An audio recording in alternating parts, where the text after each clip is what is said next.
Hey everybody! Welcome to Tavern Hello. Talk. Oh, All right, this is where we sit around and talk about D&D. I'm Chris. This is Bob, Renee, and Pete, and yeah, this is our D&D talk show where we sit around and talk D&D, and specifically the Tavern Knights D&D hi. game, um, which we will be playing this Friday at 7:30 p.m. on right here on Twitch. Um, I'm excited. Very excited. Yep. Oh yeah. So yeah, it's gonna be interesting. So just to catch people up, this is a 5e D&D game, um, and that we play, and it is set in the world of Greyhawk. It's um, it's been a lot of fun. It's been going for quite a while. Um, actually, Pushing 3 years. yeah, almost 3 years. At the end of the month, so not this game, but the following game will actually be our 50th episode that we've On streamed. streaming? Yep. Nice. So kind of a big milestone there, hitting 50. Um, I'm still having a blast doing this. This is one of the most fun campaigns I've ever run. Um, I'm finally getting to run something that I actually pretty much wrote a majority of decades ago, or at least well over a decade ago. That's awesome. But it's never had a group to actually run it for. So it's and really it was I wrote a chunk of it and then I've had to figure out how to fit it into an actual campaign anyway. So um, So you wrote it even prior to 5e. I started writing this way back when. Yes, this would have been back. Well, right about no 5e came out in 14, so this would have been probably a little before that. Yeah. During the edition that will not be named. Yeah, yeah. Well, I was still playing 3.5. So just curious, how's it played out in your mind compared to like how you've planned it, like although like when you first conceived it that Well, long ago? it's been pretty close so far. Like us as players, have we just completely thrown your idea like just out the window? No, no. Okay. No, you're actually following along with what I had in mind, but a lot of the I had a general. I'll say this: I never truly wrote it out as like an adventure type of thing. I had an outline of what I basically wrote up. This is what I want to do, and I never really fleshed out how I wanted to do it until recently. And so I had the basics of things like the staff and Vecna's treasure and things like that. Um, those were things that I had in my head, along with some stuff that you guys haven't found yet. But Like what? like this thing that That thing You know, that those we those don't things know we about haven't yet. found yet. yeah. One day I am going to get you to slip. So, you guys, well, I You're- mean, it's not too hard to extrapolate. I do this to Chris all the time, where he'll like start talking about the game and be like, "Really, like what?" And then he'll just like stop himself. Damn it. One day. But anyway, there is a lot of things, and a lot of what He'll you're talk getting, you into giving me a spoiler. a lot of things that you guys are getting to now, is the heart of what I had come up with and what I really had come up with for this adventure. So, Okay. Awesome. like assembling the staff and getting the pieces and all that wasn't anything I had ever figured out in my head on how I wanted to do it. I had ideas for what they were going to be, and um, I mean, to be honest, I'm still writing some of this as I go. Again, I've still got the outline, and I know what I want to do. In that thing that I sent out to everyone, about what would your character do with extended downtime. Um, that's given me some ideas for some things to do, um, during periods of downtime, because that one of the things, this is a very lengthy campaign, and your character, there's going to be times where you hit a lull, Now, what Yeah. you do with that lull is up to you. If you want to continue going off and adventuring and never take a break, you can certainly do that. And I'll come up with stuff for you guys to do. You guys have a lot of other things that you want to take care of. I know, like Klimbrim's got a book that she hasn't even really looked at yet. One that you snagged, yeah. I'm gonna have to look at my book list. I have a lot of books. I also just got rid of a lot of books. It's the one from the Wizard, the Mages Guild in Oh, Greyhawk. That's right, because I started reading it, and Chris was like, "I'll tell you the didn't details really later." prep it, and now we thought of stuff for that. Oh, yeah, I got Yes? a whole thing for that, yeah. Okay. Euchariah's got his map. Yes. Yes. Now, granted, Euchariah's map takes you over near Grimbolt's home, and that's a distance. So It is. Even if we're to like go back to Greyhawk and then go the rest of the way, you're still talking Months. Well, Yeah. no, if you go to Greyhawk, you're going the wrong way. I thought that Greyhawk is He's east of from the where north, you guys but the are. other You need way. to go west. Oh, okay. Your But I best bet thought would that actually was- be to teleport to the Temple of the Open Mind and then continue on from there if you wanted to do it. And you're still talking months. I thought that with Greyhawk being as north as it was, it brought us closer in the end. Okay. No. I have to ask about that and map it out and figure out what. But yeah, I thought that going back to Greyhawk, just teleporting there and then would save us a little bit of travel time. No, because Okay. so you guys are like here, and then Greyhawk is, well, if we for me it would be this way, would be east, and then Okay. where I can imagine. and Greyhawk's like right here, so you're here, Greyhawk's here. Where you want to go is way over here. Oh gosh. Okay. So instead of going to like Saginaw, we need to go to Madison. Well, yeah, more like instead of going to Toronto, you need to go to St. Paul. Or really, technically, you want to go to like Montana. Oh gosh. Oh dear. Okay. All right, that puts it in perspective. Cool. Yeah. that I got you now. So. Yeah. Okay. Cool. Because you want to go to the mountains. Yep. So yeah, but yeah, so at the end of the last game, you guys had gotten back to Phandalin, your for lack of a better term, hometown, where your base of operations is, although you haven't been there for very long. And we were only there originally for about 2 days before leaving. Well, you were there for a while, and then you got your mansion. That took another week and a half to 2 weeks. So you were there you were in Phandalin for about a month before you took off. You were only in your I know, but mansion. once we Based got- out of Phandalin for a month, but we were only in Phandalin for a few of those days. A couple weeks. Yeah, because it was like we talked to so and so, and then we went and did this for a week. We came back and then talked to so and so and did this for a week, Yeah. and then came back and talked to so and so, and then went and did this for 2 weeks, and then came back. Yeah. And then we had a mansion, and we're like, fucking sweet. We spent a night there and then went to Greyhawk. No joke. A night. A single night Yep. in the mansion. Which I did print out an 8x11 page of your mansion now, so that we can actually show that on the next game, so you guys can actually look at it and see the mansion. It's two. We have multiple levels though. I have both the levels. Oh, I have okay. Okay. what I don't have yet is the basement. That's up on the wall. Yeah. But I'm thinking about maybe even drawing that up on a map and printing it out. So, if I can, we'll see. But yeah, the overall though, you guys are doing great. You're not sure where you're going to go next.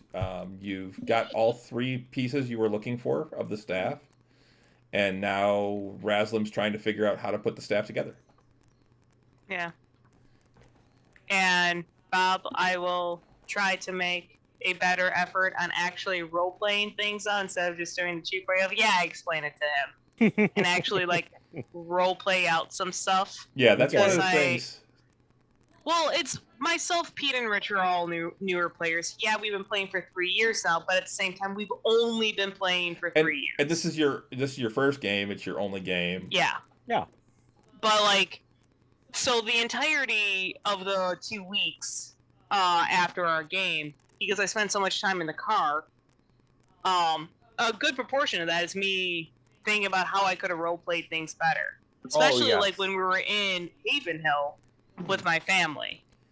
But it was one of those like we were trying to like, I know Chris wanted to end it in Phandalin. It was 11:30 and we had a half an hour, so I didn't want to spend too much time role playing because I knew where the pause point wanted to be.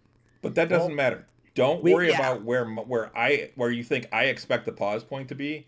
I will work around that. Okay. This game isn't just about me and where we're going to pause and all that. This is also for you guys to have fun and play your characters. Yeah. But also in my defense, it's 11:30 and I've been up since 5:15 in the morning and need to wake up at 5:15 the following day. Yeah. So it's a twofer. And we can always do a flashback back to your family. Yes. So I think probably at the start of next game. There is one thing that I do like want to actually like do first thing, but also like, hey, just as a flashback, this is actually what Climbrum's parents look like and her brothers, and you'll notice these certain like actual traits of them because they're kind of crucial. Like one of them I doubled back on of Climbrum's mom not having a beard and Climbrum not having a beard. And a few other things of like, these are just things that you will notice both about the brewery itself and a lot of features of her dad with him being the metalsmith. So I will double back and actually like describe all of those because they are important. And there's nothing to like understand Climbrum as a character where she comes from. But now that as we're getting into this potential downtime, there's nothing to say that we don't go back to Havenhill. Exactly. That too. For a few days. It's only what I think within it's a 3-day trip from Phandalin. 4 days. Okay. Yeah. Still, I mean. And like on a very well-traveled like road. If we're going to have like an extended downtime, Climbrum has all intentions of going back to the Temple of the Open Mind. She needs to figure some shit out. And I know Grimbolt and Climbrum have pretty much have been like tied at the hip since she's had the threatening notes from the hags. Because honestly, Climbrum's terrified. She's afraid she's going to get jumped at unguarded during the night. That's why she does not want to be alone. So we'll figure that all out on Friday. I think that's how hags work, though. Mm-hmm. And with the extensive research that Climbrum has done and the extensive just knowledge that Grimbolt has, there is a reason why they have neither one of them have ever been alone since that note has been in the picture. So Euchariah knows a lot about hags, though. Yeah, but he had a good hag. Don't do that, Chris.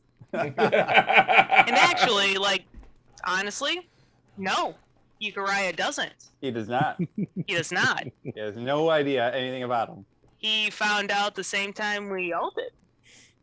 Right before we met Grimbolt. Yeah, Grimbolt doesn't actually know that. Mm-mm. Oh, I have a lot of very... He's extrapolated, and he's hinted that during the game when he went off by himself, and he's dropped just enough hints that, like, he knows. But he won't tell us that he knows, but we all know that he knows. Yeah. And we know that he knows that we know. That I Euchariah might... Euchariah definitely does. Euchariah is actually... and Octavian specifically. Euchariah is actually worried that you do know or you will find out. And like, there's been times whenever we've interacted and you've been around, I will say that I look over and notice, do I notice anything from you? And you're just stone-faced. Yep. Oh, don't worry. I noticed you looking. Yeah, but it's just like, you know. Your passive perception of 30. That's what it is 30. Now. Whatever it is. Who is that? First Rider, that is? Got 28? First Rider's like a 24 or 25. Oh, I knew it was super high, though. But he also has the observant feat. Okay. That's what I got. Yeah, Grimble hasn't taken that yet.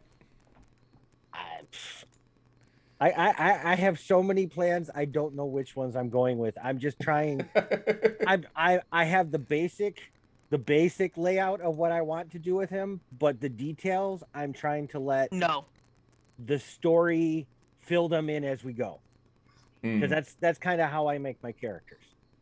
I may have a general idea of what I want to do, but like for specific feats and stuff,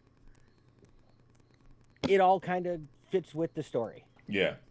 I may have this is what I'd like to do, but it may all change during the actual campaign. Yeah, I mean, I know my initial plan for Klimbrum, she's changed a lot compared to the initial concepts I've had of her. Yeah, Grim has a passive perception of 21 and a passive insight of 21. I think mine's a 16. 16 is still pretty damn good. Yeah. I think there's one person in the party that might actually be able to lie to me. Octavian? No. Halt. Oh, yeah. That's if he has, I'm sure he's skilled in, well, I don't even know if he's skilled in deception. It's got the alert feat, I know that. It depends how skilled he is in deception. Yeah. Not one of Halt's strong suits. No.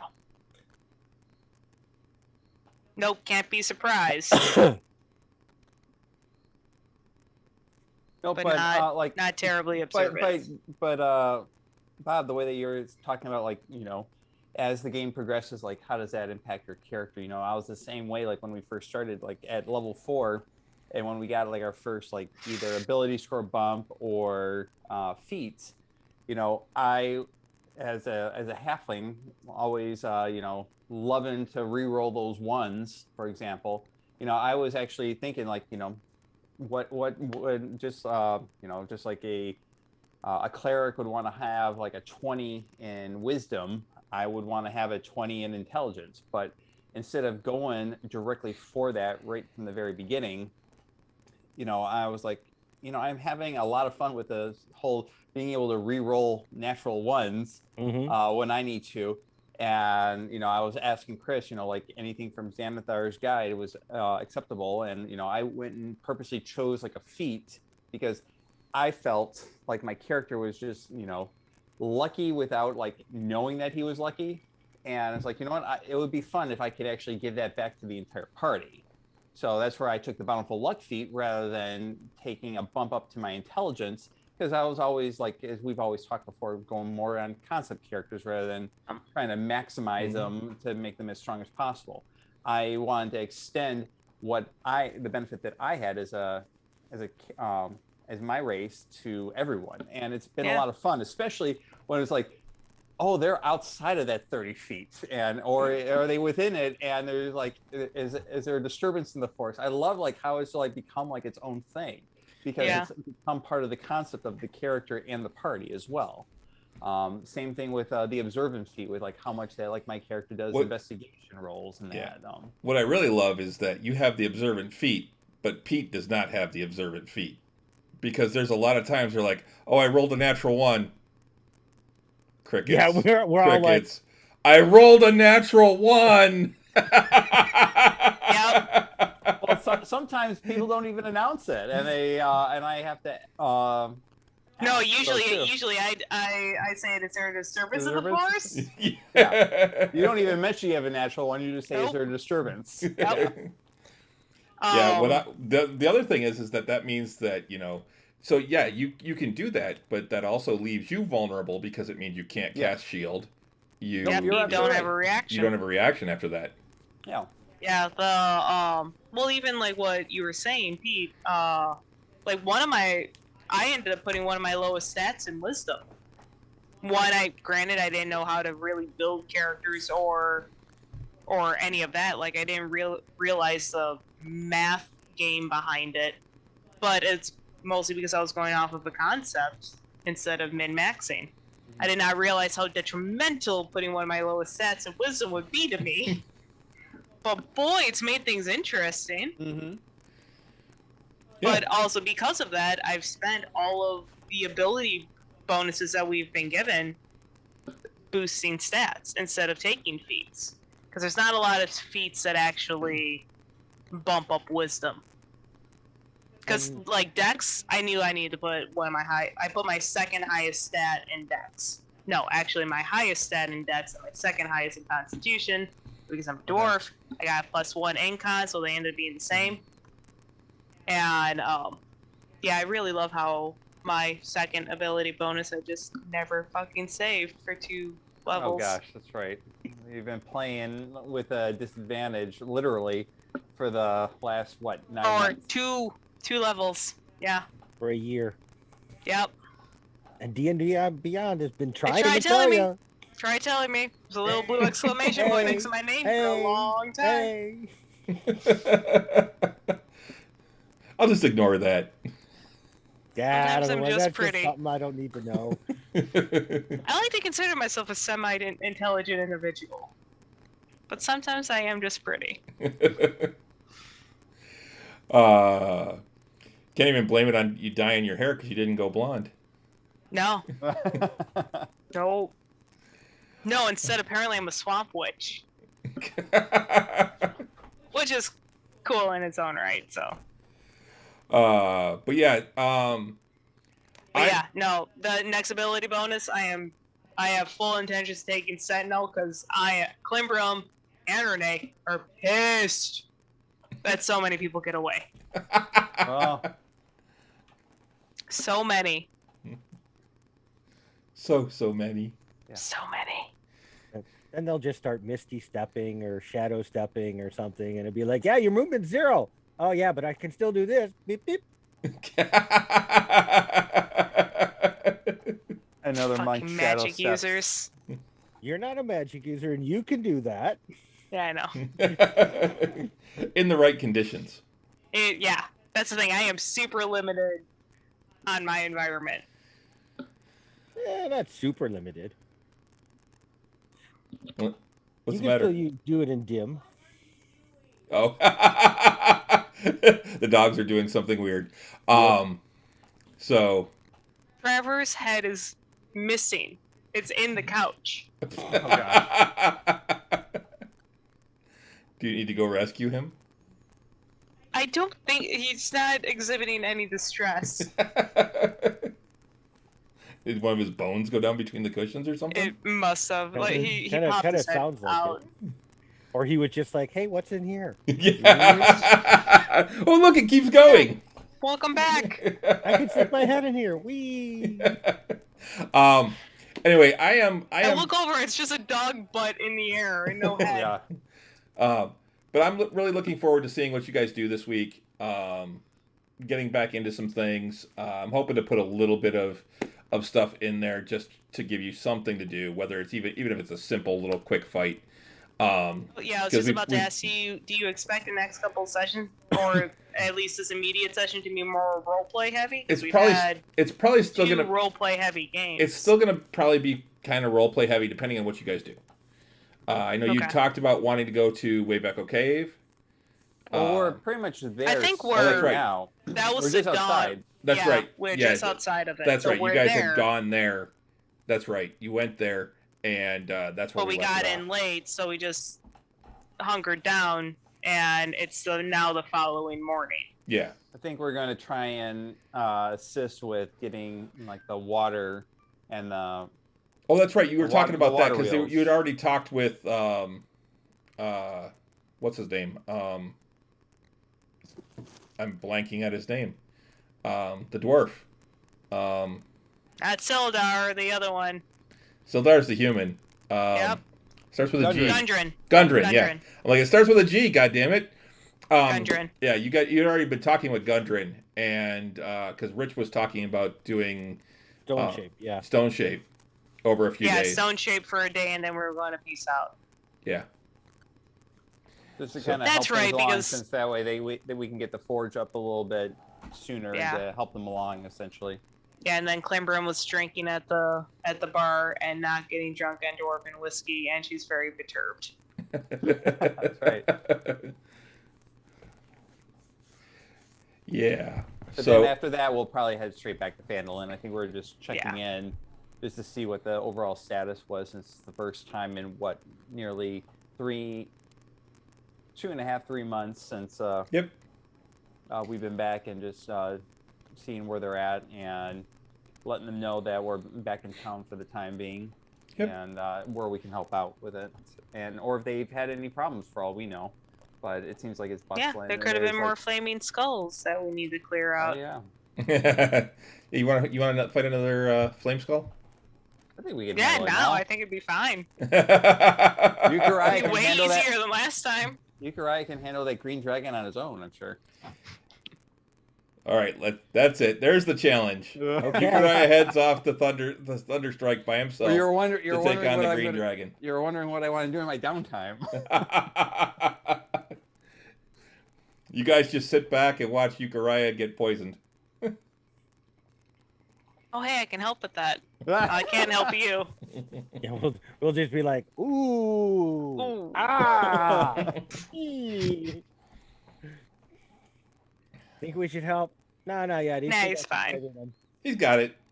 He said he could do it by himself, so let's see. A young He green still dragon has all can't 4 turn limbs. He's fine. It's only been a few months. A young green dragon can't turn to an ancient one in that quick a time. Unless it was never a young green dragon. That's true. We never actually saw it. We were told that it was a young green dragon. By a necromancer, and who knows how by trustworthy a they druid. are. That's right. That guy was a druid. That's right. Raynoth or something like that was his name. Yeah. Raynoth. The druid. I need to just make a Word document to have all the NPCs at what places, kind of like what Pete has in D&D Beyond. Well, for me, I only have like the critical allies or the enemies that we've come across, and particularly the enemies that have gotten away. I mean, if we came across them and we defeated them, then I didn't make a note of them. But I made note of the ones that we know that we may come across again, and was the last time that we saw them, from where, what was the situation at the time. I try and put a couple sentences together, just to have easy access to, rather than searching through the entire notebook of ours and finding out which page.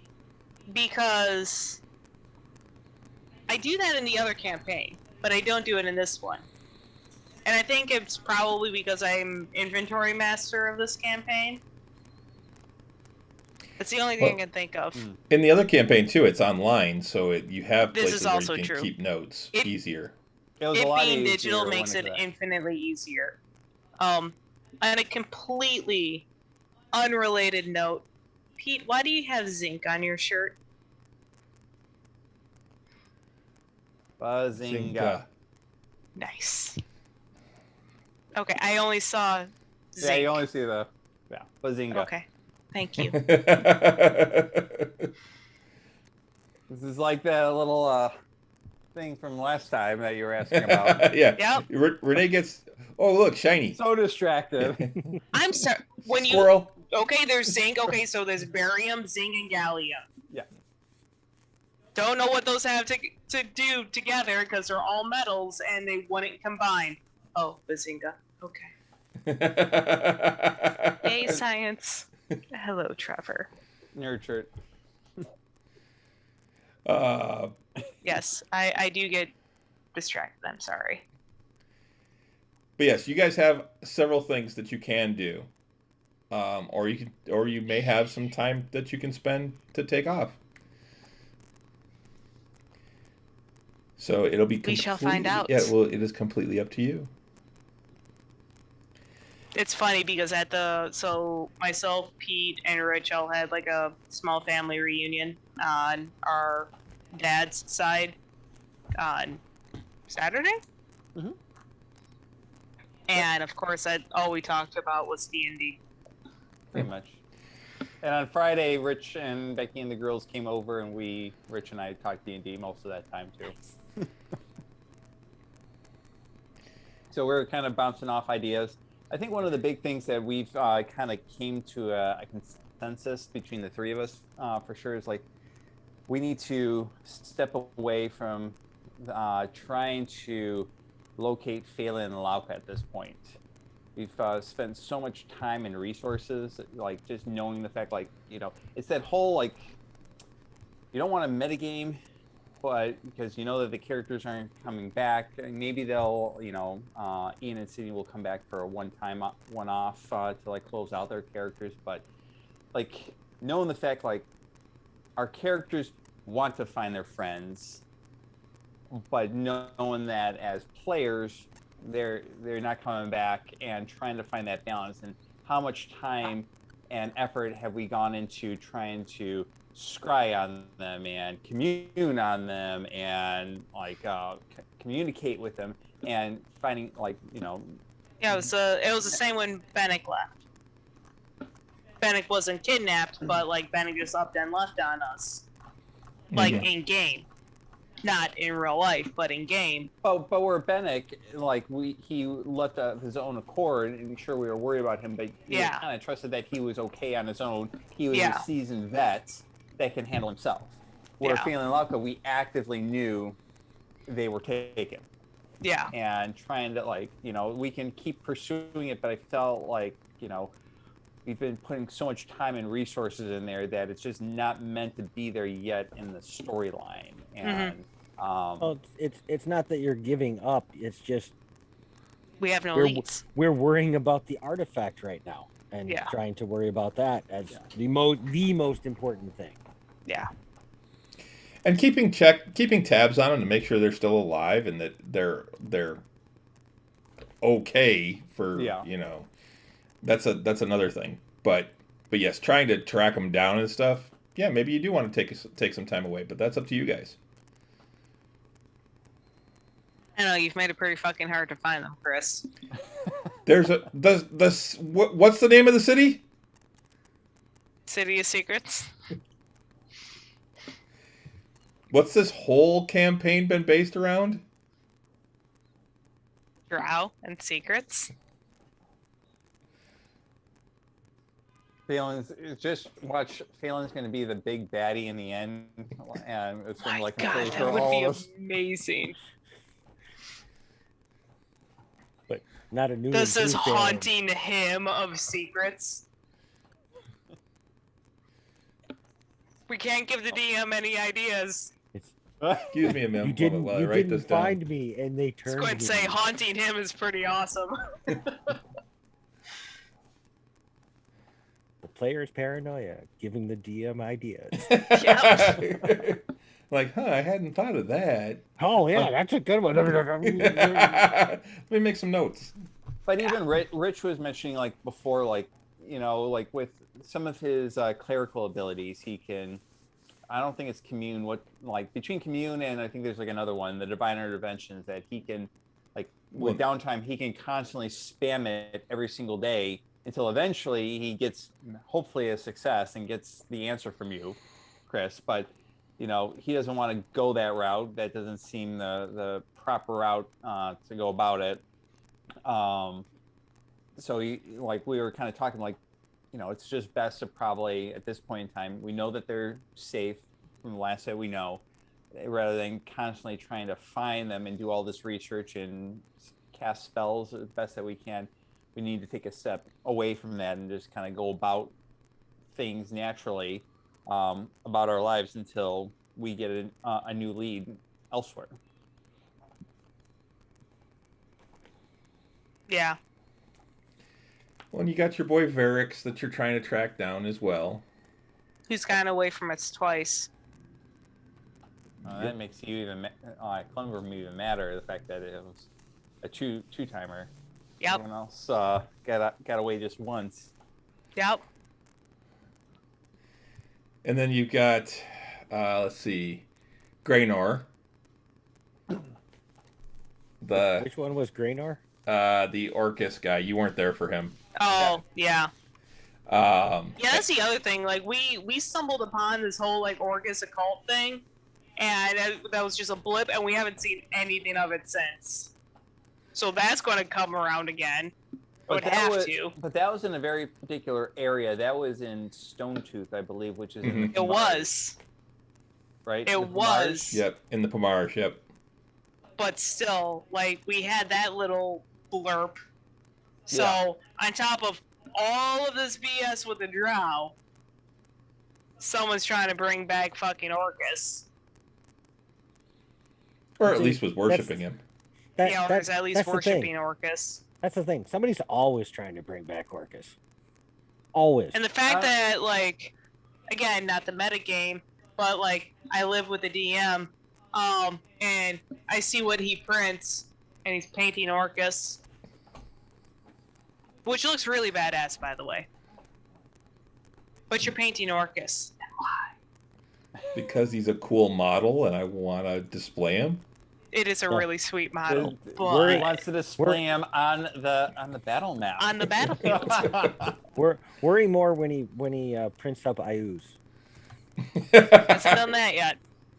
That you know of. That you know of. that is true. I think it's really, really, really, really funny that you purposely print things when I'm, like, out of the house all day long. Or you have them printing, but when they finish, you wait till I'm out of the house before you take them off and cure them, and then you hide them. Because that's what you did with the snake.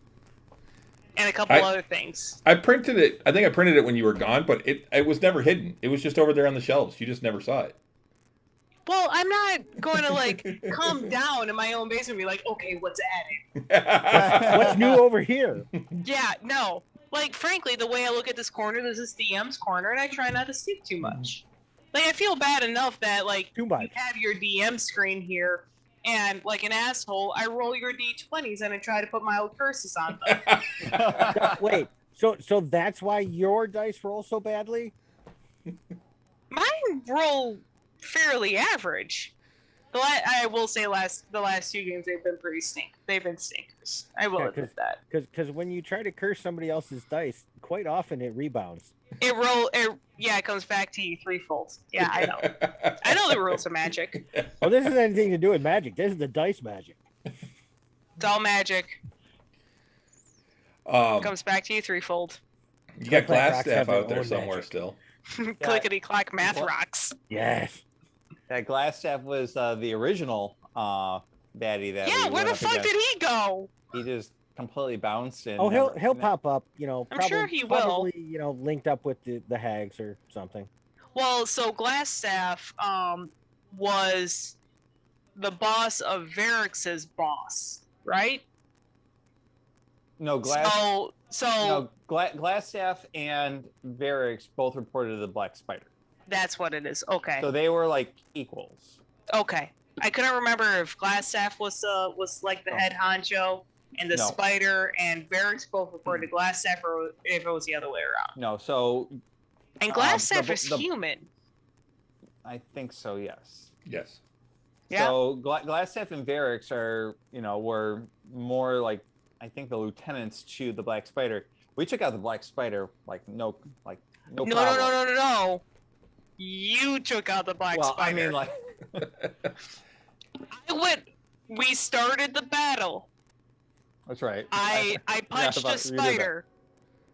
I got up and I ran to the restroom and I came down and the battle was over because the Black Spider was dead. And the exact quote was from Rich was Euchariah just trevored. I did, yeah. The Black Spider. Because I critted on my chromatic orb and which is a Critical Role reference. Yeah. Not to be confused with Trevor, who is down here panting on me. Well, And I think that was like level 4, 3 or 4, I think. 3. Mm-hmm. 3.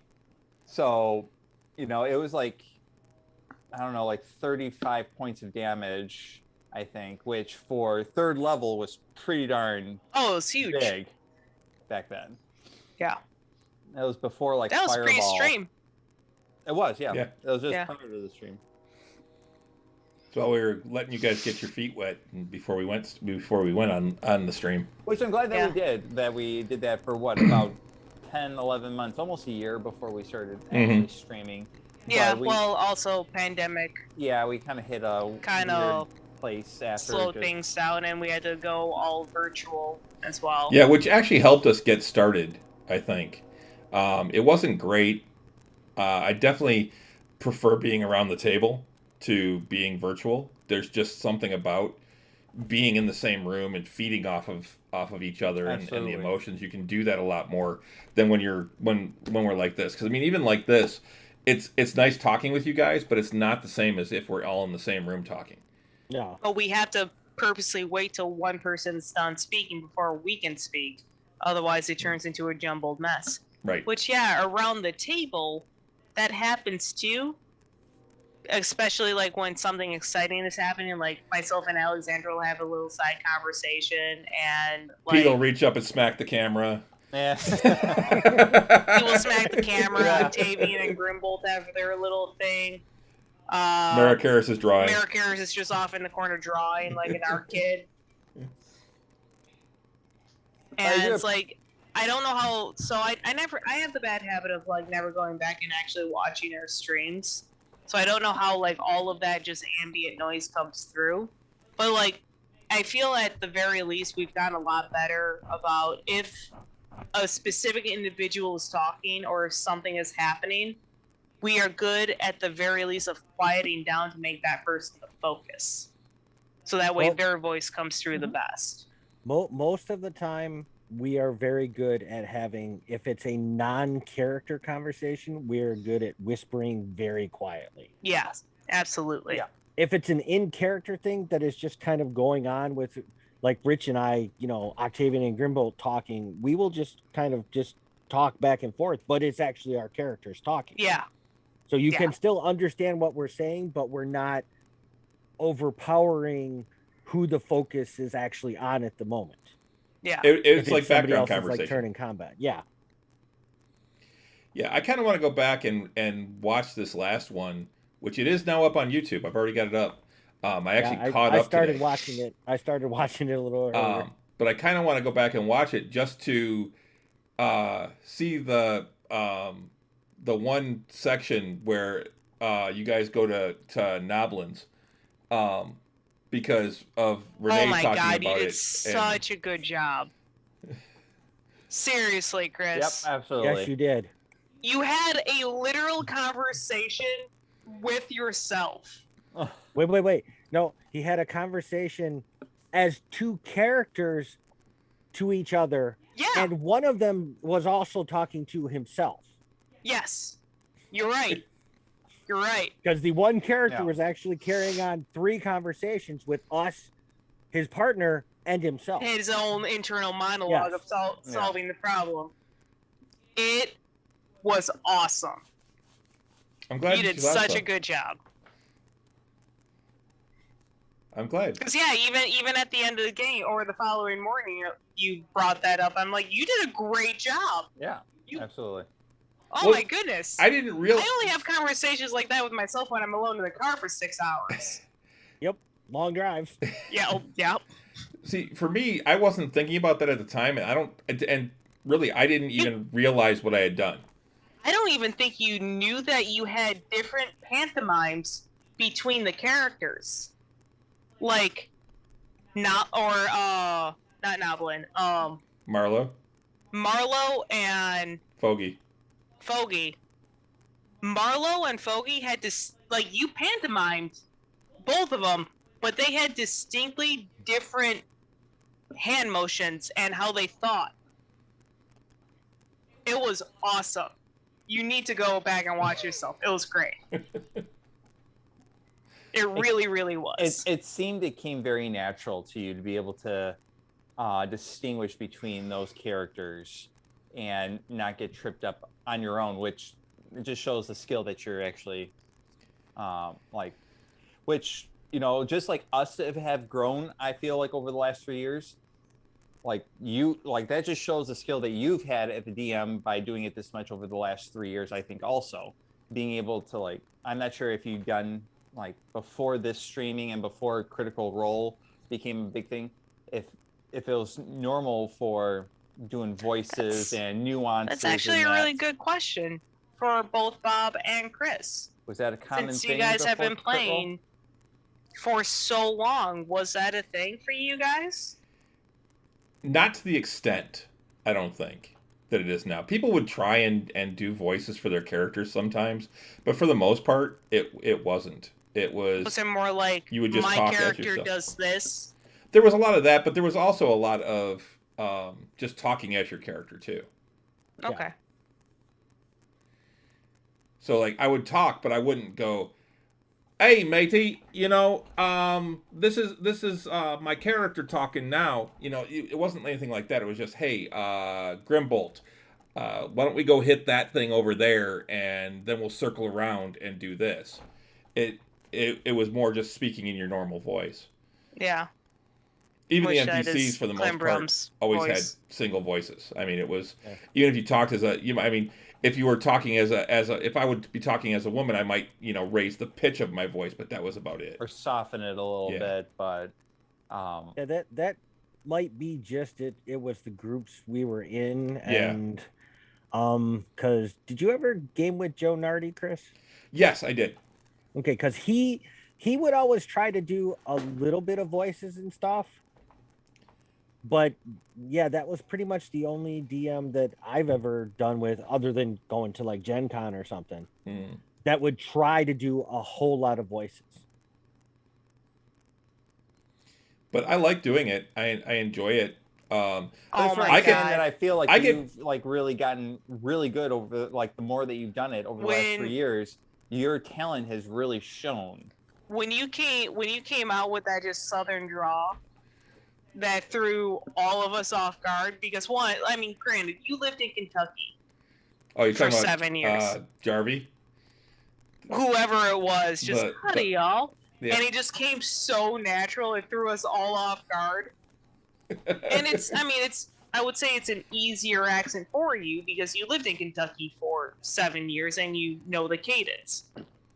But it was awesome. I loved it so much. Yeah, there's certain ones that are definitely easier than others. Like, I can't do an Australian accent. I won't even try. Which is funny because we have an Australian friend. Right, but still, I can't. Yeah, cannot mimic Nope. Rob. Nope, I can't. Actually, I have a hard time with German. It usually comes through as Russian, I've noticed. Well, and that's the thing. Russian I can do. French I can do. I can do like a French accent. I haven't done one in this, but I can do a French accent. I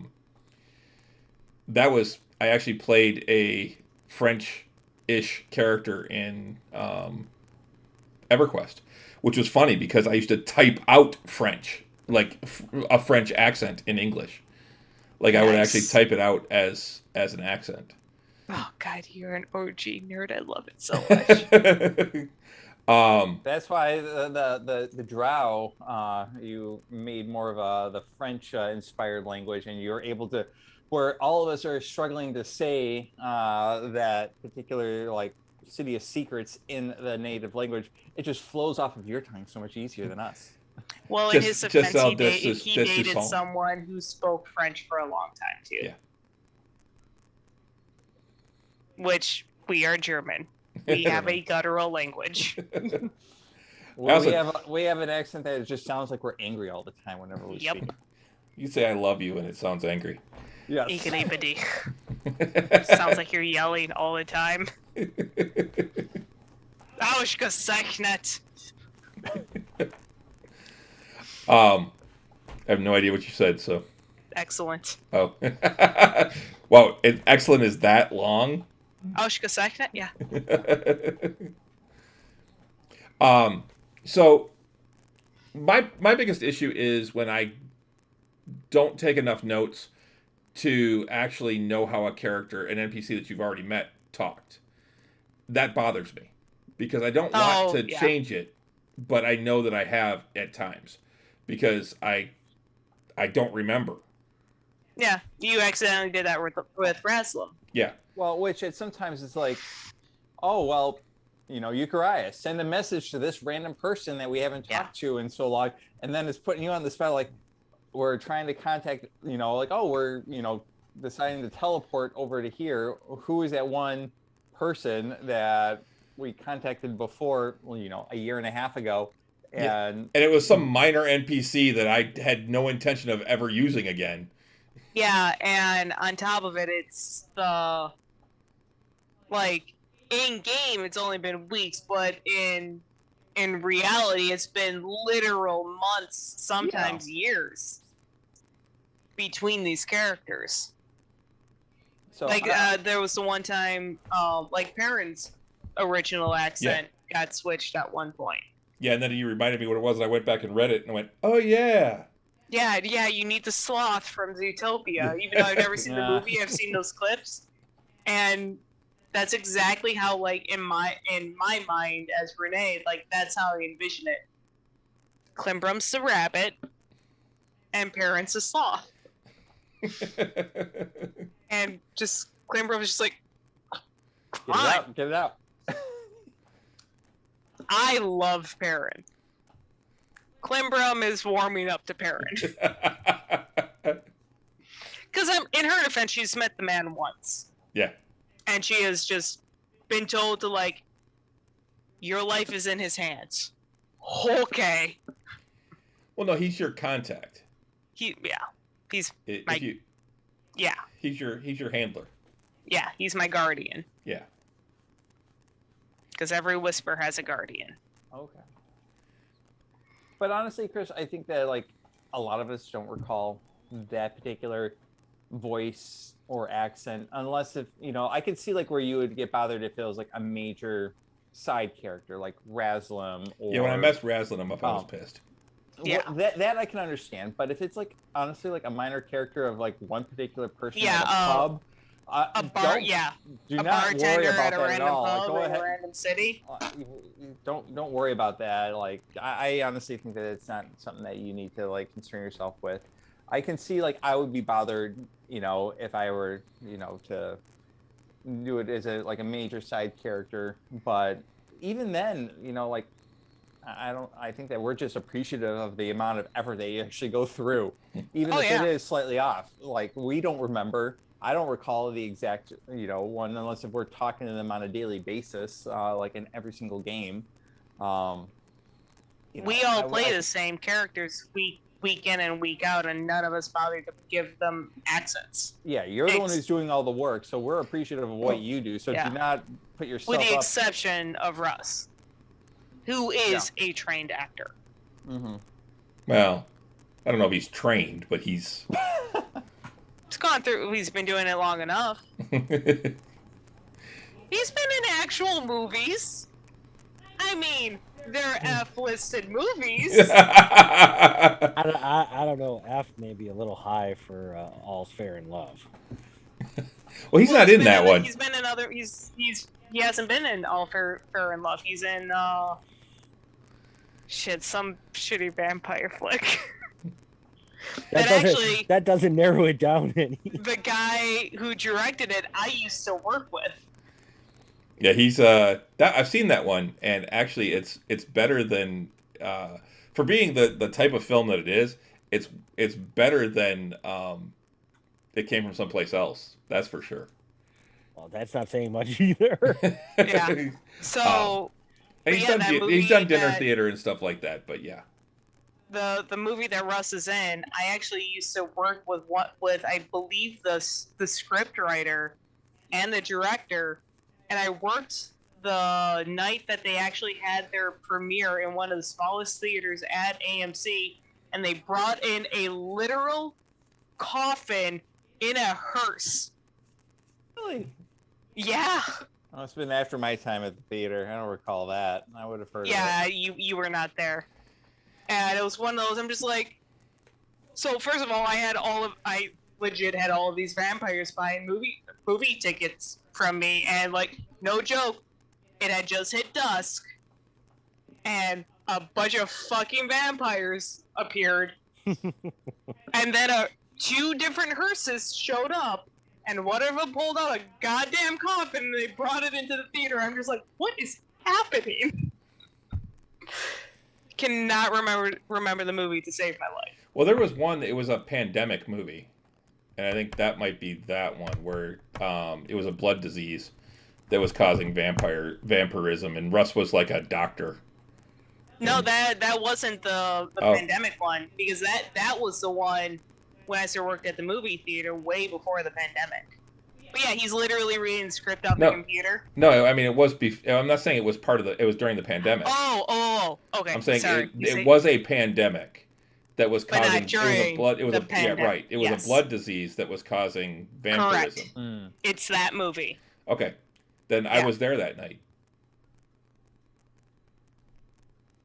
You bought your ticket off of me. I was the only person in box office that night. Well, actually, I went to a. I want to say I went to a pre-screening of it. Even still, it was only at my theater. They special rented, I believe, House 13, because that's super fucking original. No joke. Anyway, yeah, you bought your ticket off of me. I was the only one in box office that night. Okay. Wow, so, our paths crossed a lot earlier than I thought they did. But yeah, so anyway, doing voices and stuff, it's fun, as long as I can remember it. Russ likes to give me shit saying that, I try to do accents. That's all that matters. I appreciate the fact that you put in the effort. Yeah, absolutely. I can't do it. So there's no, I appreciate how much that you actually do it. And the fact that you are as consistent as you are, and the amount of effort, not in terms of just the voices, but you go beyond that. You go mannerisms, and you're pretty good at maintaining that, just as the way that it was described in the last game. You had multiple characters, each with different voices and mannerisms that you were switching between them. And that's the mannerisms are one of the things that I've definitely tried to do, because I've tried doing voices and stuff before. To make an NPC memorable, I throw in the mannerisms so that they are unique, because I may use the same voice and same accent for multiple characters, but if I do certain mannerisms, like Harbin. Oh, fuck that guy.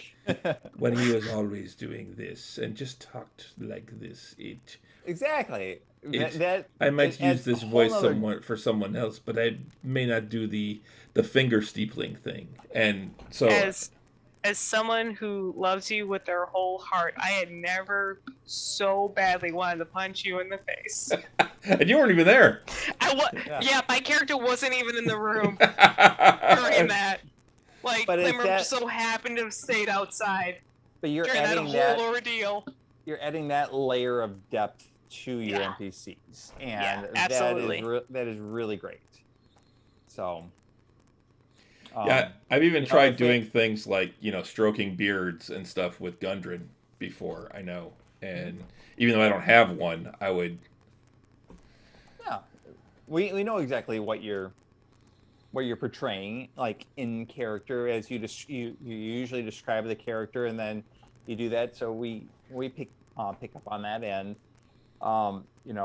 it gives inspiration for me. If we were to go on to the next campaign, maybe I could want to actually try to incorporate something like that, the way that you do with your NPCs, or the way that Russ does with his accent. Maybe there's a chance to branch out and actually get the confidence to be able to actually try that, rather than just speaking normal voice. Well, and some of the things I will say for you, Pete, is the way that you've portrayed Euchariah at times, particularly when he's around goblins, or when you run into goblins, or when he was stupefied. Oh my god, yeah, you playing Stupefied was awesome, dude. Thanks, I appreciate that. I mean, I know you were just channeling And also, Phelan, you but completely you know GTFO'd out of those couple goblin fights. I'm sorry, what was that, Renee? He completely GTFO'd out of a couple of those goblin fights. No, but there are times that, like, during the goblin fights, like, you know, it was my turn and, you know, I didn't know what to do. So what does he do? I, like, have him peek around the corner. Do I see a goblin? And then, no, you see a hobgoblin. Okay, DM, is a hobgoblin in any way similar to a regular goblin? No? Okay, well, now I'm not afraid of that.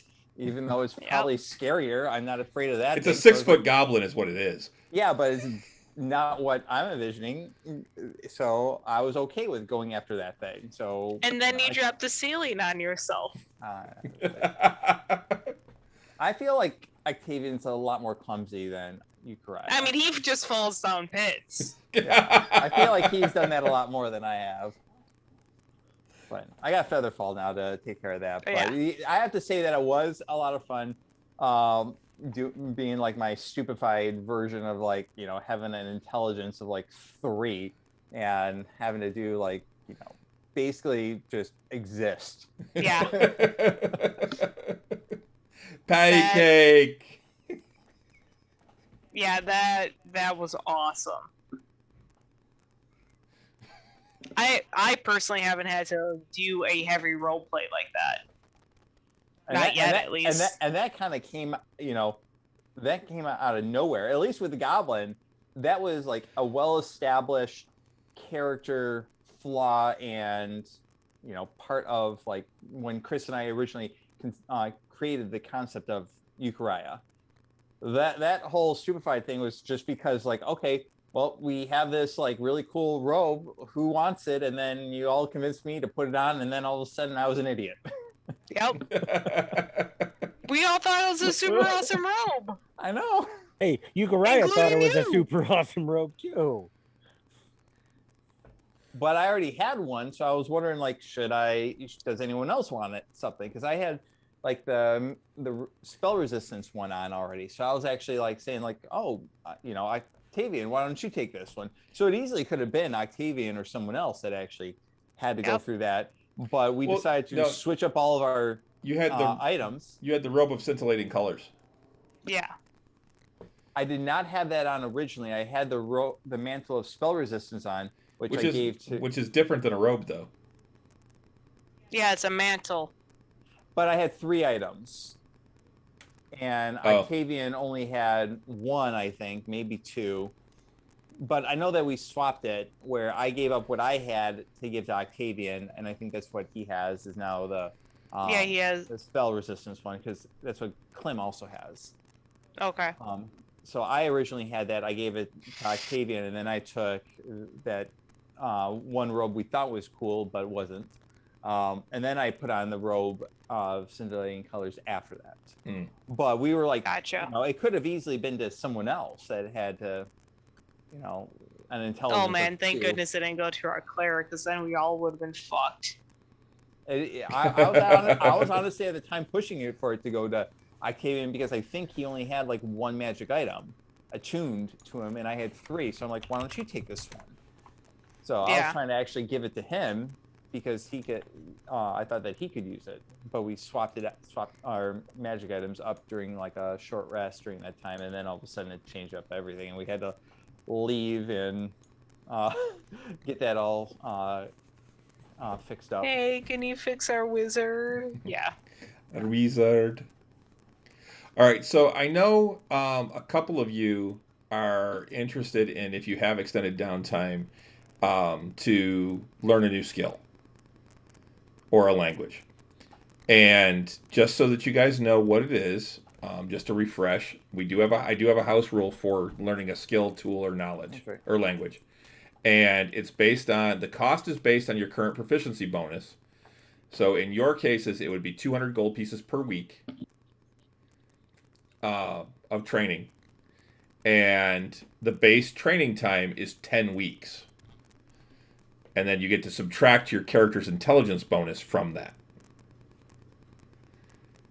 the int times the week. So if it's you have No, it's plus 10 weeks, and then whatever your int bonus is. Like for you, Euchariah, you're at what? Are you at a plus 4. 5? I'm at a 4. 4. So yours would be 6 weeks. Would be the yeah, that's what I the mean. base Like, training time. Yeah. yeah, it's like what your it would be the weeks of whatever your intelligence modifier is. Right. Yeah. And then at the end of the training time, the character can choose to make an ability check to determine if they've successfully learned a new skill. The ability check is int plus whatever ability is related to the new skill. So, like, if you want to learn acrobatics, which is the example I used in my little write-up, it would be int and dex. So, what Like, you how would does that do... work? Like, yeah. So, whatever ability is related to the new skill, for example, int plus dex for acrobatics. If the new skill is int-based, then it is a double int roll. The character can increase their odds of passing the test if they would like to do so. To do this, they can extend their training time. Normal training costs still apply. For every 2 weeks added to a maximum of 10 extra weeks of training, the character receives a +1 to their test roll. For every 2 weeks. Yep, so you get up to a +5 on your roll if you spend another 10 weeks learning it. So if you spend, like in your case, if you spent 16 weeks, you would get a +5 to your test. The base DC for the test combined roll is 30. Whoa. Well, hold on. Which is medium difficult for a combined 2 ability checks, but can be adjusted up or down based on circumstances per DM discretion. So basically what it is you would make an int roll and a dex roll to learn acrobatics, say. So you're learning it and you're performing it type of thing. You add those 2 rolls together. So if you get a 14 and a 17, that's adding your int bonus and your dex bonus in there. So you get a 14 and a 17, that's a 31. You would have passed the test. Okay. I gotcha. That's why it's not a 30 on one roll. I don't think I realized you could do this for abilities as well as like learning a language. Oh, you can't do it skills. You can't do it. You can't do it for an ability. That's why I meant skills. Yeah. Skills, tools, and languages. And while training, you must also maintain at least a modest lifestyle to ensure that you have enough food, water, and shelter to allow you to focus on learning your new skill, which is 2. I think it's like 2 gold pieces per week or something like that is what it is. Or no, it's more than that. Anyway, it's actually right there on the screen, on the DM screen, is what a modest lifestyle is per day. I think modest might be a gold a day or something. No, wealthy is 10 gold per day. Modest is one gold piece, it says. Okay, 1 gold per day. Yeah, I think so. Comfortable is 2 gold pieces. Wealthy is 4. Okay. Yeah. But I didn't know that that's that you're going with. An int check, like a straight int check, and then you have that roll, and then you roll a whole nother d20. Yeah, and that's why I wanted to do it, let you know what it was. So. No, thank you. That part we knew about the 200 gold, the 10 weeks minus int modifiers. And but we didn't know that last ability check though to like actually maintain get it. That's actually what it is for learning new skills. For learning languages and toolkits, we're using Xanathar's Guide for that, because Xanathar's Guide actually spells that out. This was specifically something I came up with for people who, because they've changed skills so much, in that you only have a handful of skills that you're proficient in. I wanted to make it so that if you wanted to spend the time and the money to learn a new skill, you could. So I mean, if you're looking at it though, even at a base cost, you're looking at 1,200 gold as a base cost to learn a new skill for you, Pete. Yeah, but that's to add in your proficiency of a +4 to whichever skill that I felt like I wanted to add something to.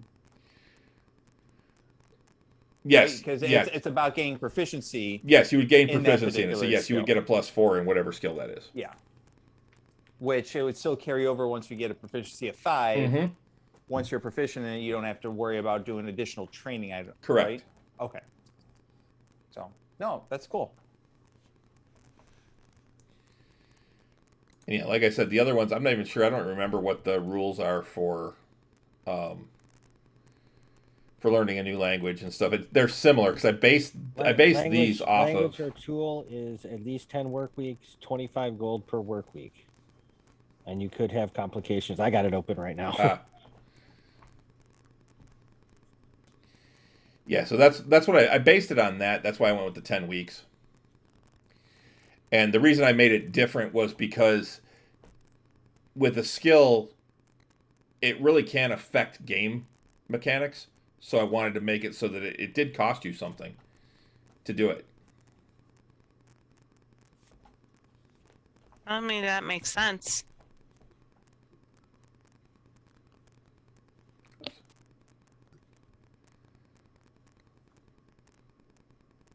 So just curious, well, let's say that you fail your skill check after you felt that, after the 6 or 10 weeks.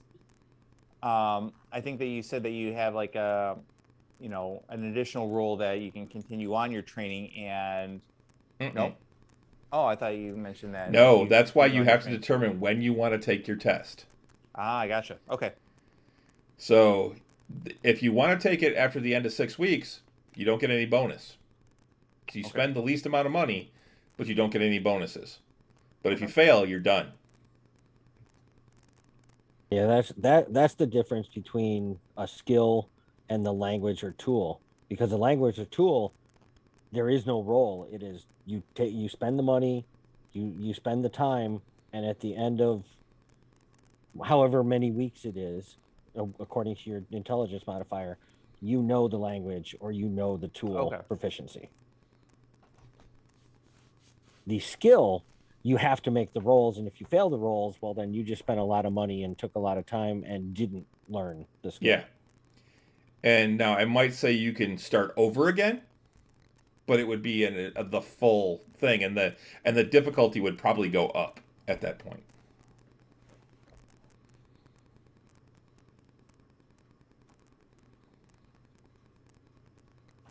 So, but yeah, I wrote all this up a couple of years ago, just before we started, I think.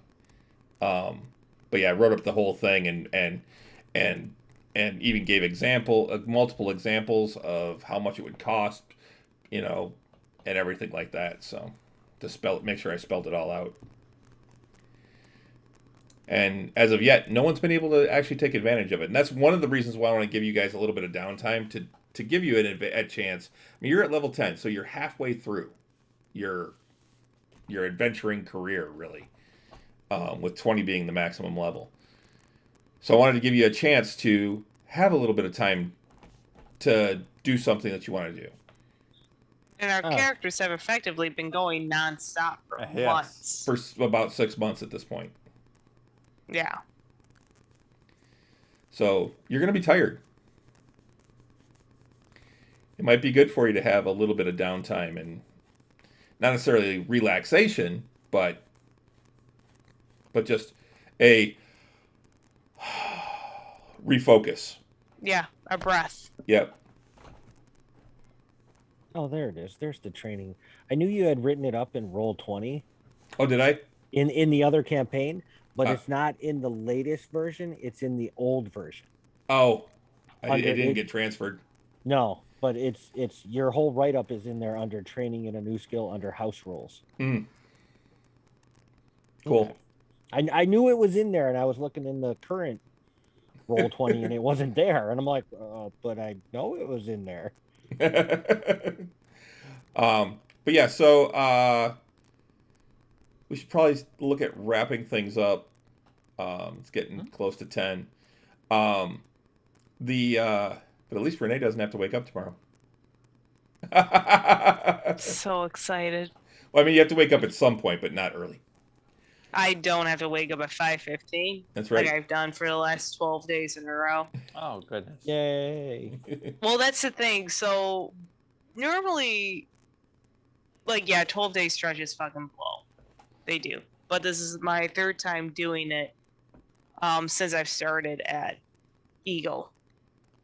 And this time has bar none been the roughest, but that's because from Friday until the following Thursday, I had not gotten more than 5 hours of sleep. I had gotten to bed late every single night and then slept like shit throughout the night on top of it. You remind me of what it was when I first had my boys and they were babies.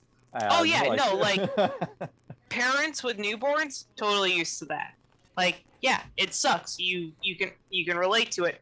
I hadn't done that since college, and frankly, in college, I was way easier. I was in my I was late teens, early 20s. I'm not in my early 20s anymore, and it's harder.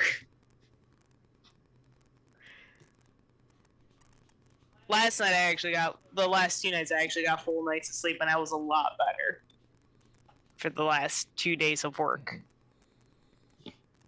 But yeah. Yeah. I is tired. But yeah, so join us right here, guys. Friday night, 7:30 Eastern time for Tavern Knights. It's a lot of fun. It really is a lot of fun. I don't know that I could ask for a better cast of characters.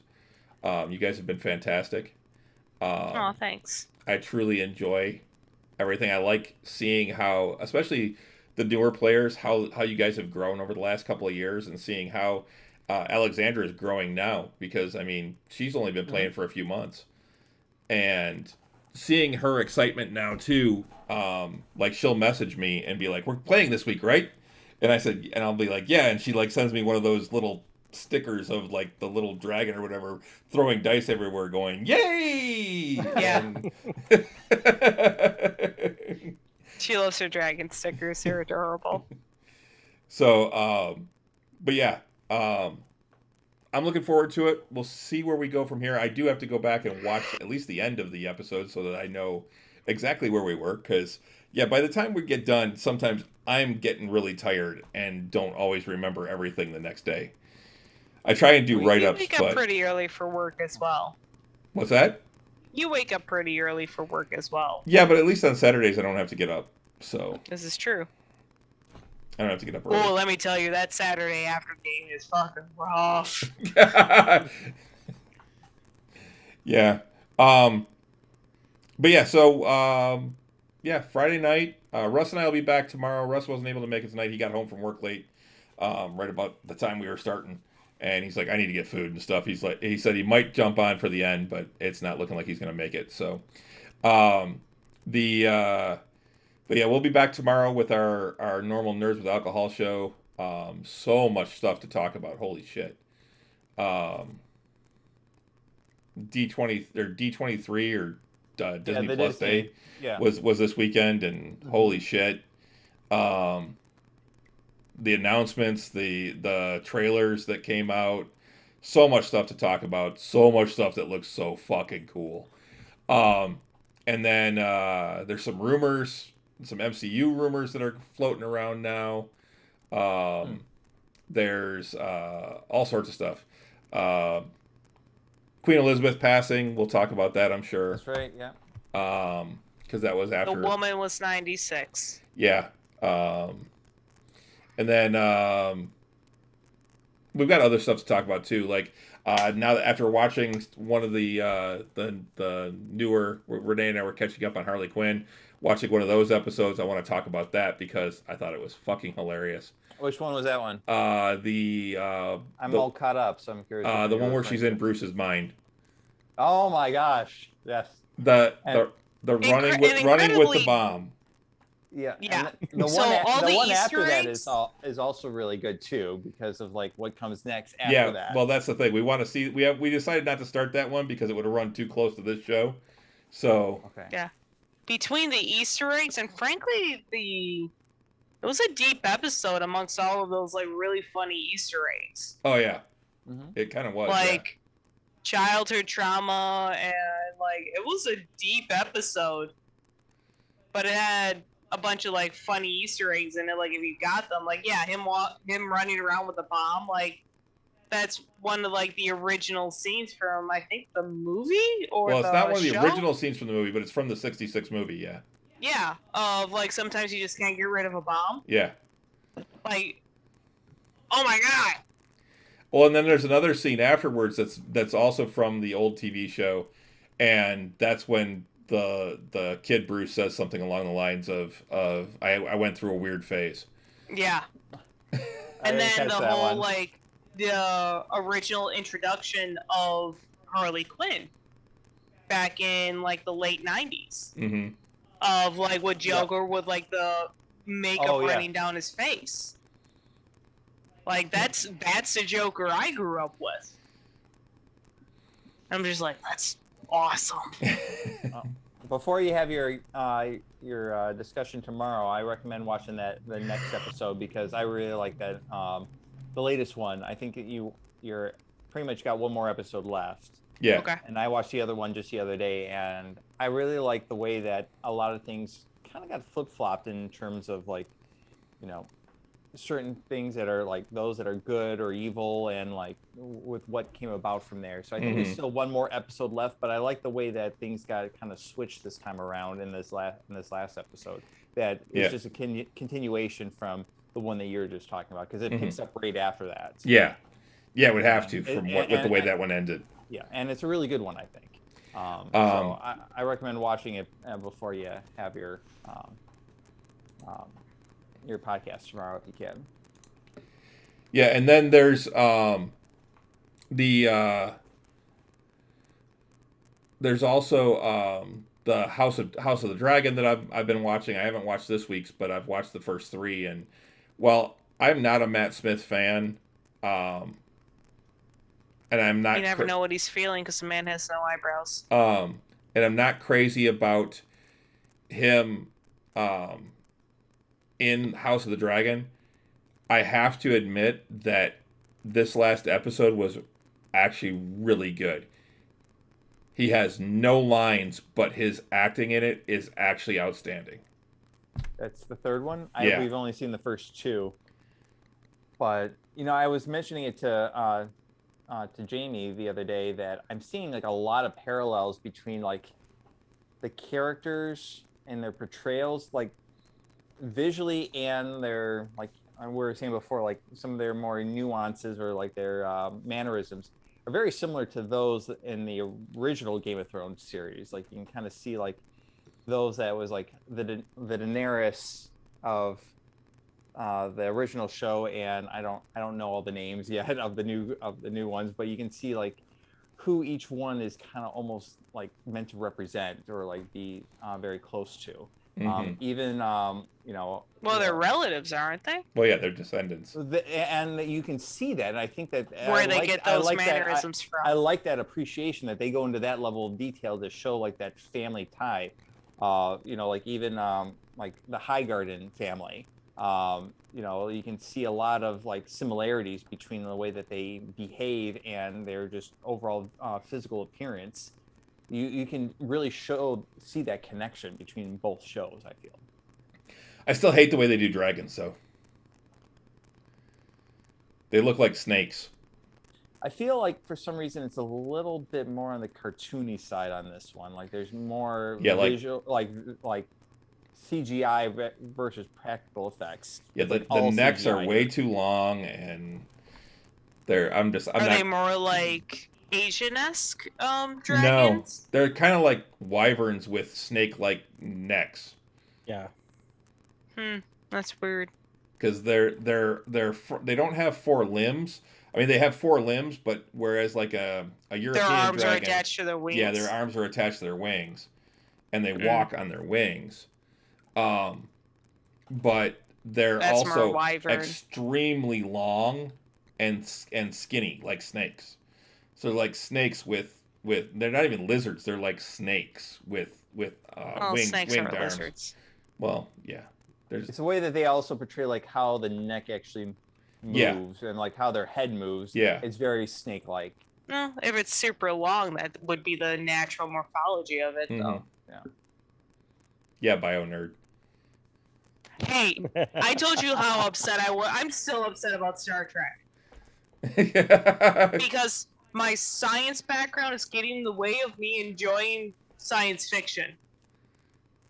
I am so upset that someone's bleeding to death from a fucking phaser. It's a phaser. How are you bleeding to death? Cauterizes the wound immediately. No joke, 2 episodes later, someone gets a phaser burn. And they're not bleeding to death. Oh my god, it's like the laser worked the way it should have. But this poor bastard that O'Brien cares for, because O'Brien likes him, he's bleeding to death. Well, that's the different plot settings on the phaser. That's the thing. It's one of those. Just like every piece of science equipment in Star Trek, it has a plot setting. We need it to not be able to work against glug radiation. Exactly. So it's one of those that, because it's a 90s show, because the 90s were really bad about it, and early 2000s and further back, before they actually oh, we have a science show, we should hire science consultants. Well, no fucking shit. It's one of those logical things that you just assumed about the universe because they're logical. Like, you get hit with a phaser. A phaser's a laser. If a laser is doing damage, it's a hot laser, so therefore it will cauterize a wound. That's it's just logical to go through that mindset. But until it fails until they need it to, or it works until they need it to fail to progress the story. Like in this specific episode of Star Trek Deep Space Nine, fucking episode 2. And this person gets hit with a phaser and they're bleeding to death. I would have been totally fine if the phaser hit something else and then a piece of the ship ricocheted off and then impaled him. Totally fine. Would have bought that 1,000%. No, he got a direct hit with a goddamn laser, and he's bleeding to death. But what? It's not a laser. It's a phaser. It's different.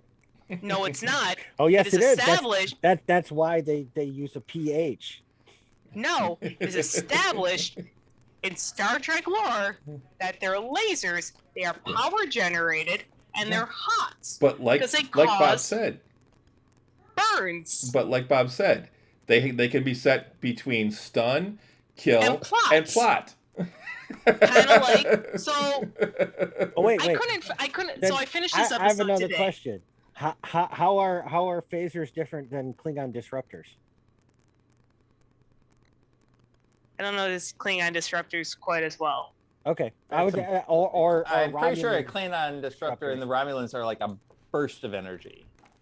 So they're more like a Star Trek blaster, which is a laser bolt that then explodes. Well, anyway, so I got super. I couldn't finish it. So I started this episode on Tuesday and I couldn't finish it because I had to go to class. I finally finished it today, and of course, the plot went exactly how I thought it was going to be because O'Brien must suffer. This person that he started caring for fucking dies. Because O'Brien must suffer. It's just a trope of DS9.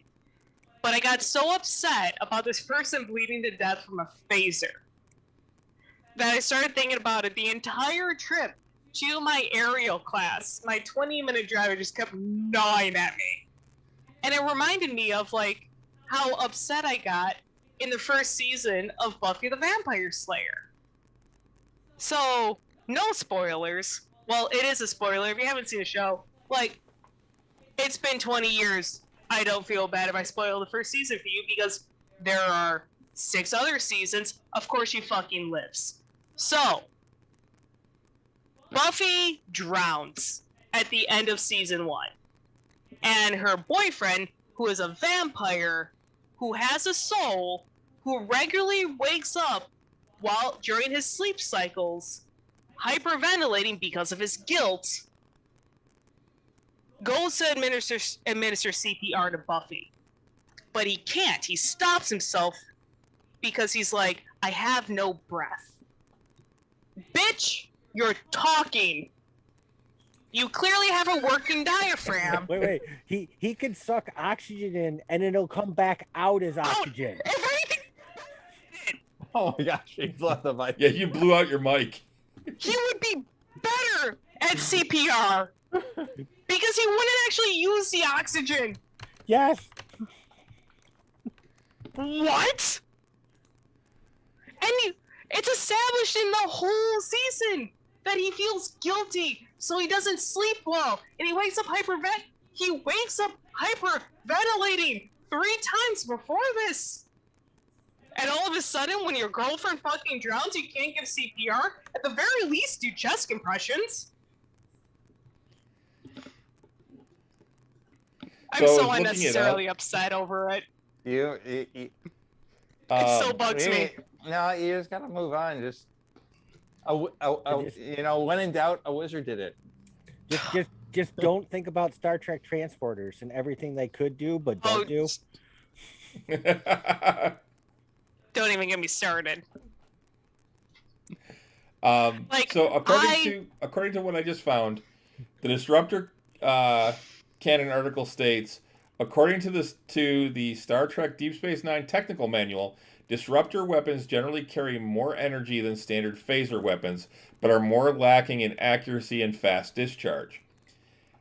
Phasers use stun abilities. Get hit by a gem Hadar Disruptor. Yeah, phasers use stun abilities. That. The other just tears molecules. So a Disruptor actually tears the molecules. That's not how molecules work. Just look at the confusion and the what? You're speaking words, but they make no sense. But anyway, we should wrap things up. Hire science consultants. That's people that are trying to sound sciencey that don't know science. So, all right. Well, we're gonna wrap things up for tonight. Thank everyone. Thank you guys for checking this out. If you're checking us out after the fact, whether on Twitch, on VOD, or on YouTube, once I get it put up there. Thank you so much. Please like, subscribe, follow, depending on where you are. Do all of the above. But yeah, we will be back on Friday at 7:30, just like it says down below, for Tavern Knights. That is Eastern time, so it'd be 4:30 Pacific. Come on out, hang out with us. We'll be going probably till around midnight, like we usually do. It's a good time. Yeah, Russ and I'll be back tomorrow, right here at 8 o'clock as well, just to talk a bunch of nerdy shit. Which one of the other things I realized that we need to talk about tomorrow is the Lower Decks premieres, because that is still such a good fucking show. Oh my god, this season's already just boom, hitting it right out of the park, right from the start. I need to get my access back to Paramount Plus to be able to watch it. I turned it off a while ago. I'm looking forward to watching it. I love the detail that the show puts into everything. Oh my god! So this isn't a disclaimer or a spoiler. A couple characters go to Cisco's, the actual restaurant in New Orleans, and the background is identical, and it's awesome. That's cool. Even down to the detail in the mirrors, in the windows of the front doors. They have perfect references. Yep. Yeah. And it's one of those, because I'm actively watching Deep Space Nine. Mm-hmm. I've recently seen these episodes. I'm like, it's perfect. It's so good. It makes me appreciate the show that much more. They've been doing a lot with Deep Space Nine the last couple seasons, because last season when they went to Deep Space Nine, and they're like, fly around it. I want to see it again. That was the preview for this season. Oh, was that what it was? That's a preview for this season. Yeah, they go to DS9. Yeah, and it's basically the actual. It's the opening for. Yeah. With a stupid comment, and they just circle the station for 2.5 minutes. Yeah. And then the wormhole opens. Yep. But one of my favorites is just the distinction between the lower and the upper decks, where there's the episode where I think the commander died saving one of the lower deck people. Yeah. And then like 4 episodes The go by, Basharan. and then like 4 episodes go by, and all of a sudden you see the commander come back to life, and the lower deck guys are like, "What happened? What, like, how is he alive? I saw him die. He saved my life." And they're like, "That just happens to those that are like higher up. They just come back to life like randomly sometimes. You just don't ask questions." And it was bothering him. But it's like, when you think about it, like, oh my gosh, you never see an actual main character actually, like from like the bridge crew, actually die permanently for the most part, except for like Tasha.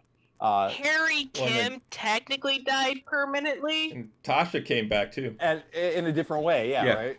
Yeah. But like still, Harry like, Kim technically died permanently, but they just pulled a different Harry Kim from a different universe and bring him back.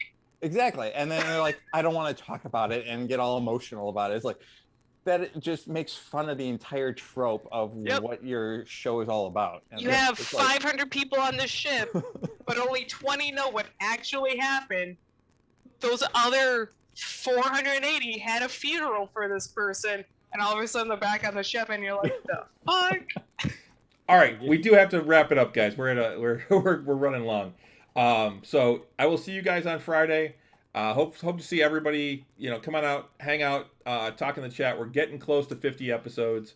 Might see about doing something special for the 50th. This week, will there be cake? No. No cake. Cake of course, there's going to be cake. Chris's birthday's on Thursday. Yay, cake! That's what I was asking. I've been hunting for a s'mores cake all day. Doesn't have to be s'mores. But you love s'mores. I do, but I appreciate that. But anyway, see you guys later. Have a good night. I'll talk to you guys later on. Get him a really big cake so he feels generous on Friday. Good night, everybody. Good night.